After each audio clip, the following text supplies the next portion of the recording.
Hi guys, ArchieLuxury. Go to f2bbs.com. www.f2bbs.com. The last bastion of free speech on the interweb. That's right, guys. I want you to go to www.f2bbs.com. That's right. I want you to go there. You can, this is a great site to fight against all sorts of nastiness by posting on f2bbs.com, the last bastion of free speech on the interweb. Go there, guys. Hi guys, ArchieLuxury on the Paul Pluta channel. Today guys, paid reviews. This paid review here is for Dr. Max. This is paid review 21QA33. And before we start this, a quick wristwatch check. I'm wearing a Rolex Explorer 2 42 mils. Hi Arch, sorry for the late transmission of details about my collection. Here is a list of my most valued watches. As you can see, I have a great passion for steel sports watches. Who hasn't? My general passion for watches actually started when I was a little boy, almost 30 years ago. I'm turning 40 this year. I used to walk into watch shops asking for catalogs of the Omega Speedmaster and the Rolex Submariner. When I was only 10 years old, at home I would cut out paper watches and wrap them around my wrist. At the age of 16, I got my first proper watch, which was an Omega Speedmaster Professional that I got as a present from my entire family and that I still wear on a very regular basis. Okie dokie, dokulus. Okie dokie, okay. So now let's have a talk about what he's got.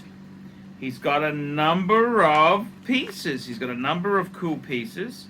He's got a Rolex Daytona 116520 white dial 2006. This is a absolutely cracker jacker of a watch. This is the steel bezel Rolex movement. Can't go wrong with that. That's gorgeous. He's got a Vacheron Overseas 4500V. That's the blue dial 2020. Yes sirree, that's a great looking watch. The blue is the most hardest to get dial. Actually, the blue dial's only available as a boutique edition now.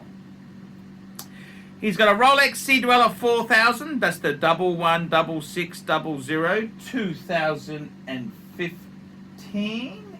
Yes. Just having a look at the photo. Where is it? Oh, yep, I can see that. Beautiful. He's got a Rolex Milgauss white dial 116400 2014. I think the white dial's got huge potential. Very underrated. I think that could explode in popularity in the next 10 years. He's got a Rolex 1680 from 1978. That's the Submariner. And yes, it's a white dial.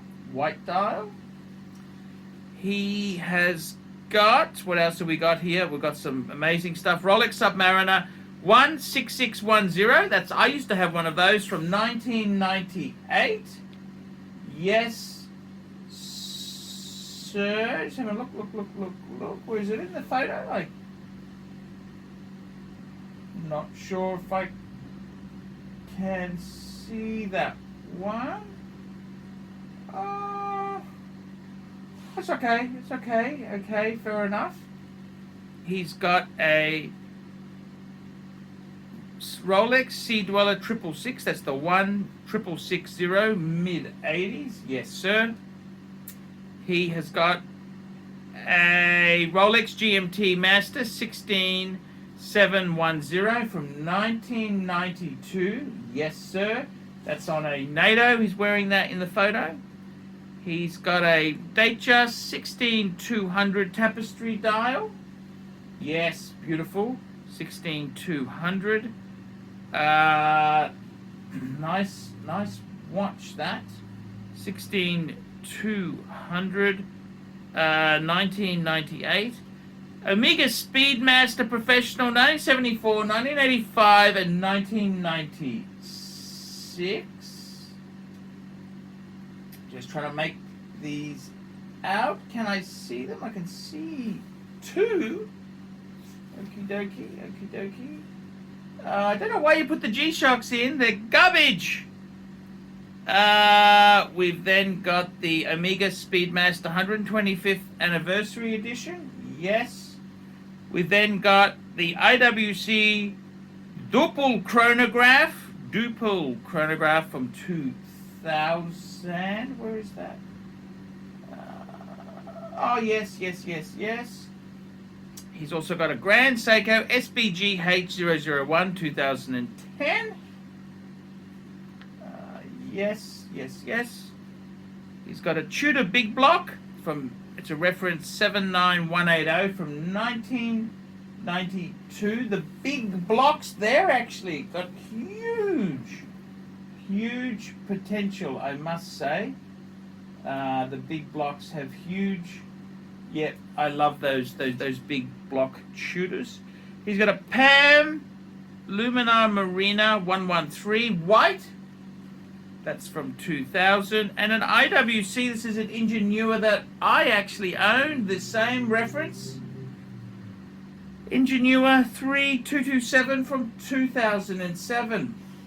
Probably one of the most over-engineered watches there is. Absolutely quality. That is a very much a quality watch.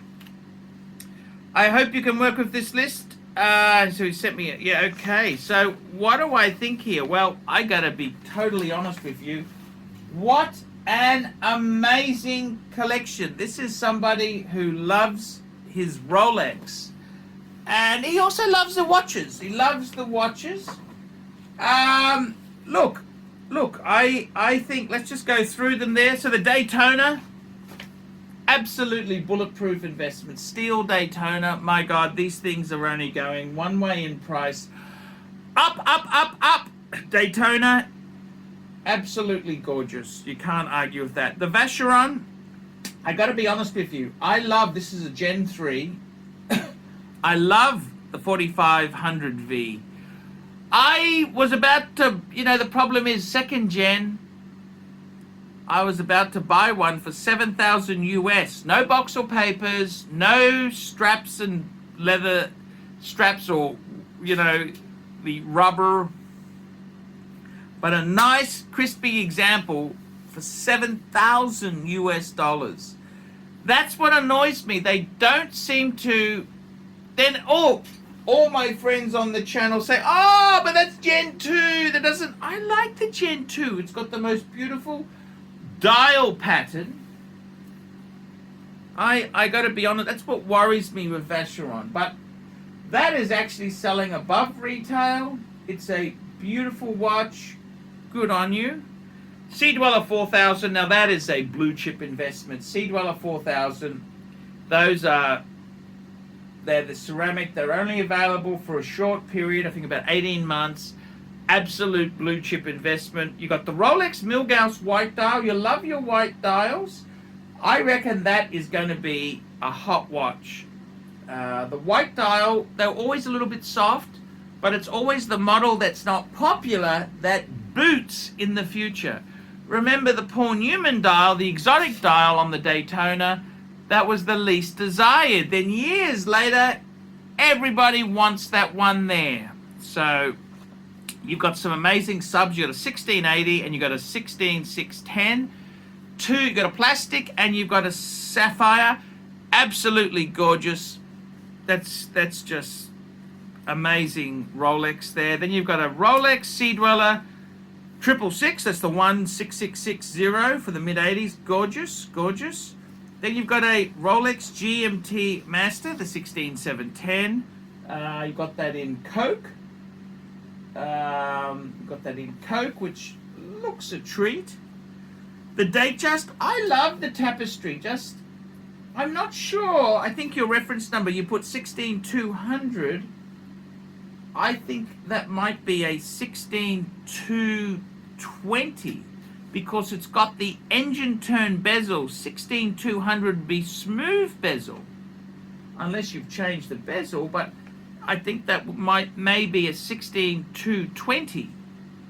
But it's beautiful. It's a nice, honest Datejust, just gorgeous. That's probably the most comfortable. That Sapphire Datejust is probably the most comfortable watch I've ever worn. 36 mil, just beautiful. It's a little bit small now, yes it is, but I love the tapestry dial, beautiful. You've got an Omega Speedmaster Professional, 1974, 1985, and 1996. Well done, yes sirree. The Speedies are absolutely, they're just Omegas. They're just an amazing watch, probably the most famous sports watch after the Submariner, or even it could beat the Submariner. They're just a hot watch.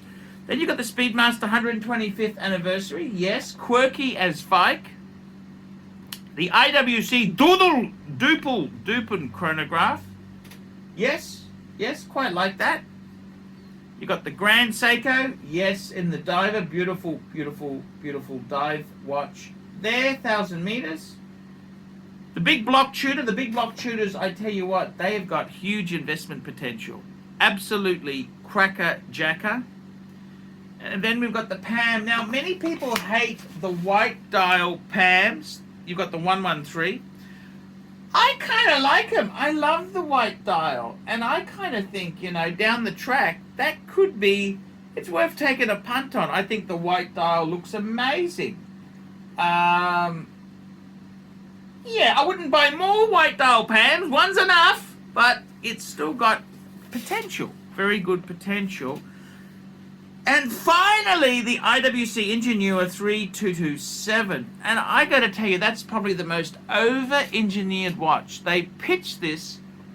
It was more expensive than a Rolex, comparable Rolex at the time, like a subby. Over-engineered. It was AP quality at a slightly above Rolex price. And I think the 3227, the dial, the textured dial, the in-house, it uses the in-house IWC movement. I think it's absolutely gorgeous. Now, the model after this, they went and put the damn ETA in it. They cheapened it up. They got a cheaper dial. It has the crown guards. Everything I hate about the model after, the IWC really fiked it up. I've got to be totally honest with you. The 3227, I think, is a quality watch. It's something I actually miss. I think that was it's a quality piece. It was quality. And a lot of, IWC, I don't know what the hell they did. Ingenua was basically their answer to the Milgauss, the anti-magnetic. And the 3227's got the cage around the movement for Gauss protection. And sure enough, now they've tried to turn the Ingenua into a sports chronograph. Man, a racing, they just lost the plot. So, and then they've gone into, because the ETA, the Valjoux problem with the 7750, they couldn't get supply out of, Swatch Group, so now they've gone into Salida. Oh, it's the kiss it.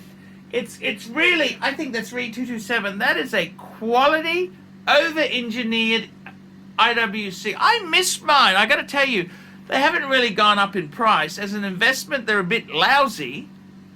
But as a watch, I actually miss my 3227. That was such a quality watch. It stands up against all of those Rolexes. And investment-wise, it's a dud. But I think you've done well enough with the Omegas and the Rolexes you've chosen. What a magnificent collection. And I gotta tell you, seriously, Dr. Max, that's an amazing collection. Absolutely amazing. You're just an eccentric German who loves his watches. What more can I say? He's as mad as a cut snake. This guy's as mad as a cut snake. But he loves his watches. What a beautiful ensemble. I love this. I mean, it's obvious. I don't know what sort of doctor you are. Are you a medical or a, PhD? But you're obviously earning a few bucks. You got a few bucks coming in. What's the point in becoming a PhD, having a doctorate, if you don't get a few financial goodies? And I got to tell you, man, whew, what a nice collection. How many pieces we've got? 1, 2, 3, 4, 5, 6, 7, 8, 9, 10, 11, 12, 13, 14, 15, 16. 16 pieces. Wowzers, that's a pretty good collection there. Someone who loves... Oh, sorry. The Grand Seiko's not the diver. No, sorry. You've got the... Sorry. I just wanted to clarify this here. You have got... It's the automatic high bead. Sorry, the Seiko, that was just a standard Seiko. So you confused me a bit there. But what an amazing collection. Just absolutely gorgeous. I love it. I love this collection. He's put his heart and soul into it. And I just looking at the watches, the way they've been photographed, he looks after them. He doesn't treat them like shit. He looks after them. He wears them. He cares for them. I can just see the love. Just see the love. I mean, man, what an eccentric German. Lovely collection. I mean, how could you not be proud of this collection? Seriously. I got to tell you, absolutely beautiful collection. What an amazing, it's an amazing collection. It really is beautiful. Just a beautiful. I could look at this photo for hours. Look at it. Oh my God, I'd want to. It pulls together well. What's my favorite pieces out of this collection? What's my favorite pieces there? I like the IWC 3227. I like the Daytona. I like the white dial Milgauss. I like your 1680. I like your tapestry dial Datejust. What pieces don't I really like? I suppose I'm disappointed in the Vacheron. I worries me with the Vacheron because I've seen a Gen 2 worth a third of retail, and I think, ooh, that's nasty. But I do like the blue dial Vacheron. Yes, I do. I love the Rolex. It's a no-nonsense. You love your steel. You're a steel collector. What would I say to add there? You know what? You're German. I was going to say Patek, but you're German. I'd add some sort of white gold Lange. And not the Odysseus. That's too much of a cop-out. I would add like a white gold 1815 up down Lange 1, Grand Lange 1. I would add maybe a Saxonia. Man, I'm not a big fan of the Saxonia. No, I'd maybe a Richard Lange. Yeah, that's what I would add. I reckon white metal, white gold. You need one white gold. You're not going to do Patek because you're German, okay? You're a German, so you go do a Lange. I can see the German pride there. Look at this. You've got the IWC. That IWC, because IWC is in the German-speaking part of Switzerland, Schaffhausen, where they do Porsches. So, I really do like that collection. What a beautiful. I can see the love. You just love them. You look after them. I can see different vintage models here. They're not mucked about. They're all beautiful. They're looked after. What an amazing collection. I love it. Guys, like, subscribe, and tell your friends. Put some comments down below. What do you think of Dr. Max's collection? Guys, please remember, I can't survive on Google Ads. I need some paid reviews to keep me full time. I don't make enough money out of doing the Google Ads. I need the paid reviews, $50 for a paid review. It keeps me here on the tubes. Please get a video done. Please. It helps me stay full-time on YouTube. I will see you in the next one. Thank you, Dr. Max. What a beautiful... It's made me really happy. I love that collection. I love the love for the watches you have. Okay, guys, see you in the next one. See you later, guys. Thanks, Dr. Max. Hi, guys, ArchieLuxury. And who do I recommend in America? In America, who do I recommend for quality pre-owned wristwatches? David SW. Go to davidsw.com. He is the best, the greatest pre-owned dealer in all of the United States of America. David SW.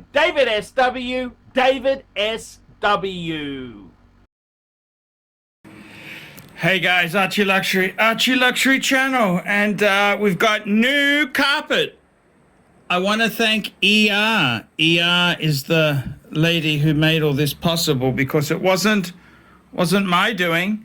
She very kindly donated the channel. And we've got new carpet, synthetic carpet. No more carpet beetles. That's right. So now I'm just repacking. I'm doing a redesign. We're going to go for a more academic look. We've got bookshelves. These are some bookshelves. I reshuffled the furniture. And we're going for a new academic look. ArchieLuxury channel. No more carpet beetles.